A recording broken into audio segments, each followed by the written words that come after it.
আসসালামু আলাইকুম আমার সকল মা ভাই ও বোনদেরকে।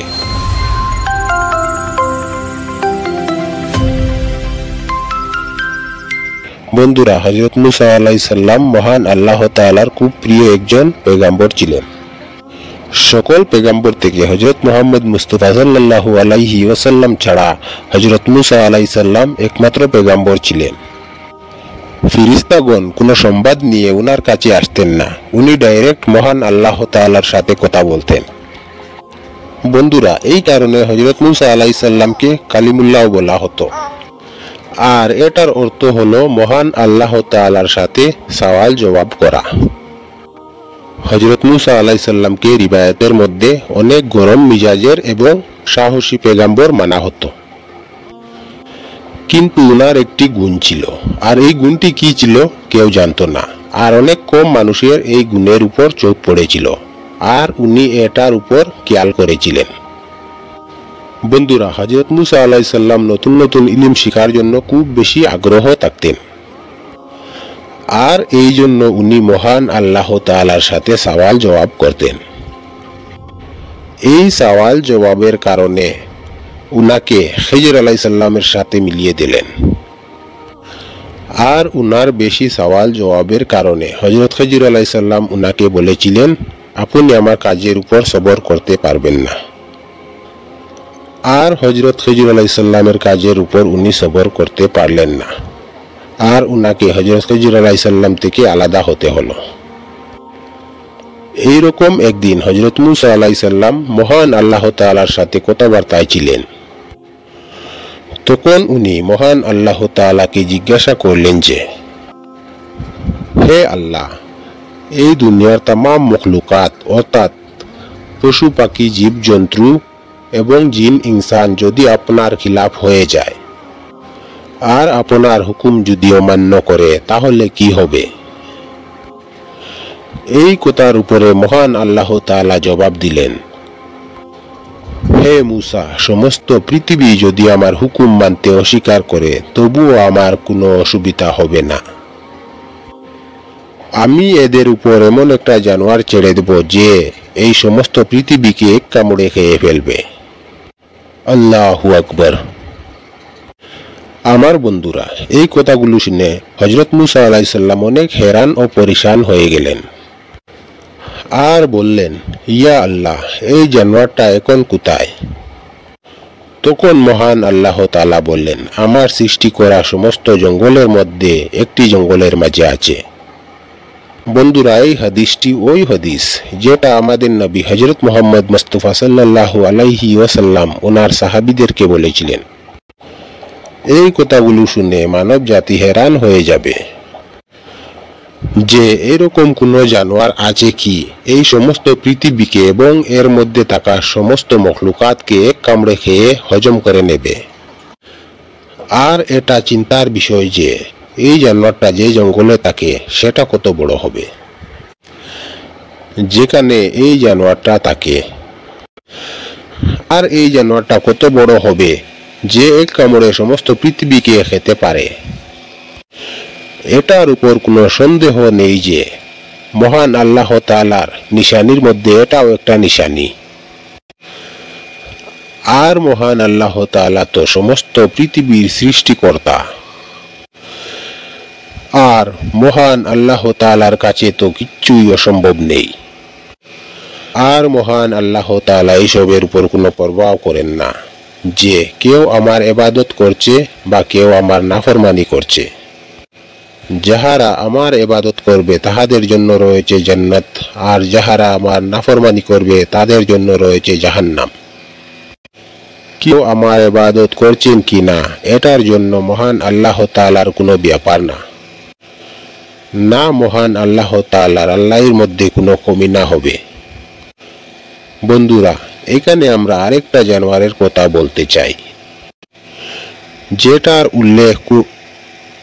যেটার উল্লেখ কুরআনের মধ্যেও এসেছে এবং হাদিসে নববীর মধ্যেও পাওয়া যায়। এই জানোয়ারটিকে মহান আল্লাহ তাআলা কুরআনের মধ্যে এটার নাম দাব্বাতুল আরদ দেওয়া হয়েছে। এটার মানে হয়েছে জমিনের ভিতরে থাকা জানোয়ার। আর এই জানোয়ারটি কায়ামতের আগে জাহির হবে এবং এই জানোয়ারটি খুব বেশি ভয়ঙ্কর এবং বিশাল আকৃতির হবে। আর এই জানোয়ারের মধ্যে এক একটা জানোয়ারের এক একটা অঙ্গ থাকবে। চোখ একটা জানোয়ারের থাকলে শিং থাকবে অন্য একটা জানোয়ারের। এরকম করে সমস্ত শরীর বিভিন্ন জানোয়ারের অঙ্গ হিসাবে থাকবে। আর এই জানোয়ারটি অনেক তেজ অর্থাৎ স্পিডে দৌড়াতে পারবে। আর এই জানোয়ারটি ওই জায়গাগুলোতে থাকবে যেখানে মহান আল্লাহ তাআলার নাফরমান মানুষ থাকবে। আর ওইসব মানুষের আশেপাশে ঘুরতে ঘুরতে হঠাৎ গায়েব হয়ে যাবে। অনেক মানুষ এই জানোয়ারটির পিছিয়ে যাওয়ার চেষ্টা করবে, কিন্তু এই জানোয়ারটা কারো হাত লাগবে না। আর যেভাবে সামনে আসবে ঠিক সেইভাবে গায়েবও হয়ে যাবে।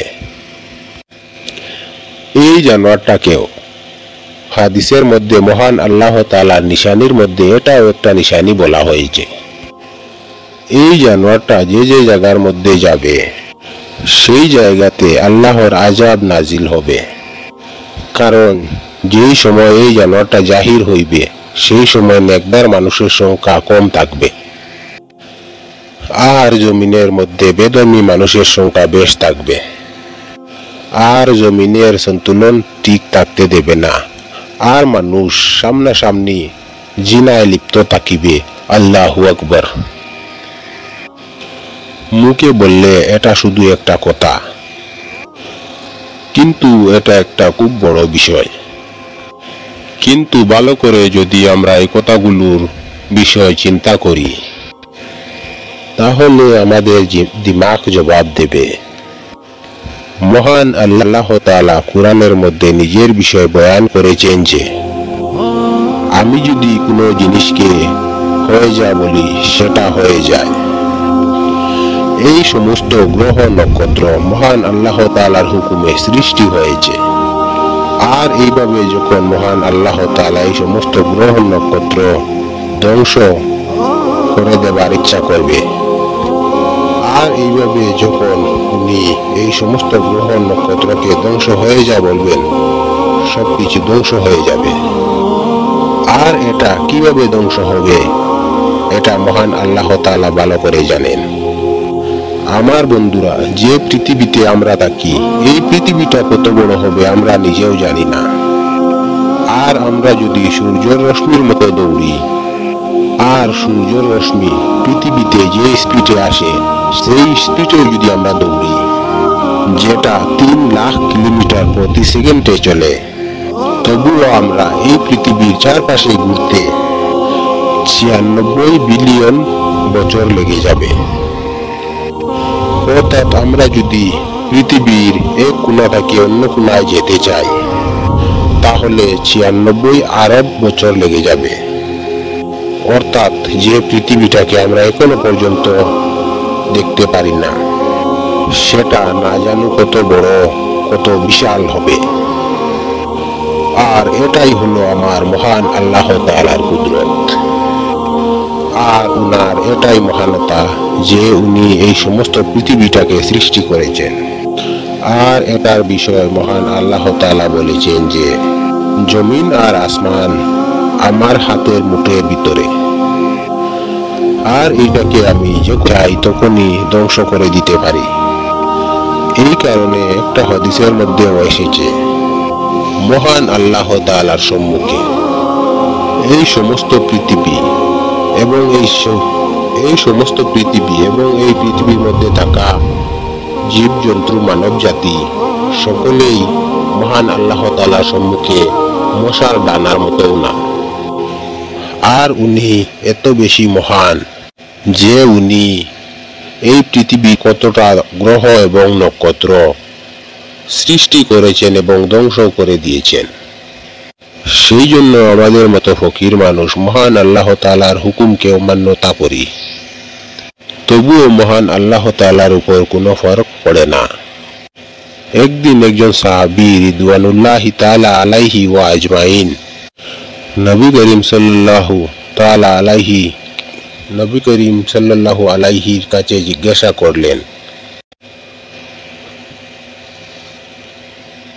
যদি মুসলমান গুমরাহ হয়ে যায় যেইভাবে ঈসাই মানুষ এবং ইহুদি মানুষ গুমরাহ হয়েছে, তখন মহান আল্লাহ তাআলা এদেরকে কি করবেন?